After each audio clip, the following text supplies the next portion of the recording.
উন্নয়ন মানেই লতিফ বিশ্বাস, জনগণের কল্যাণের কাজের মানেই লতিফ বিশ্বাস, স্কুল কলেজ মাদ্রাসা মানেই লতিফ বিশ্বাস। আজ আমাদের এই জনসভায় উপস্থিত লাখো জনতার উদ্দেশ্যে আমি প্রশ্ন রাখতে চাই, এই বেলকুচি নাথপুর চৌহালির উন্নয়নের উপকারকে এই সিরাজগঞ্জ ৫ আসনের জনসাধারণের কথা ভাবে কোন নেতা?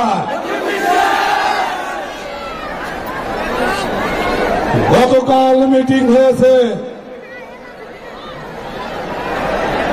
উনি কোন উন্নয়নের কথা বলতে পারে নাই, উনি চাপাবাজি করে গিয়েছে। আমি একটা গল্প বলেই আমি আমার বক্তব্য শেষ করব।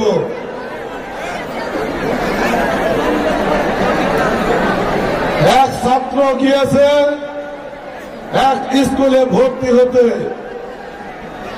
হেডমাস্টার তাকে জিজ্ঞেস করছে,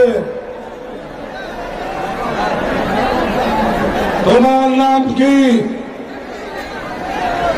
উত্তরে সে বলছে তার চাচার নাম। হেডমাস্টার পরবর্তীতে জিজ্ঞাসা করছে, তোমার বাড়ি কোথায়? প্রশ্নের ছাত্র উত্তর দিচ্ছে, চাচার বাড়ির 10 গজ পরে।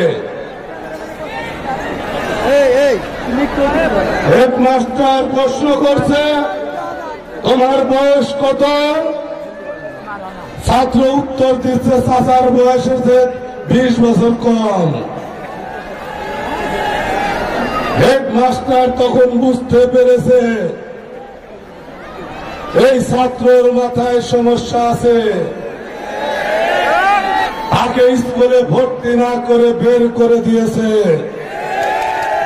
মমিন মন্ডল সাহেব, এই এলাকার জনগণ যখন জানতে চায় আপনি কি উন্নয়ন করেছেন, আপনি বলেন মেট্রো রেলের কথা।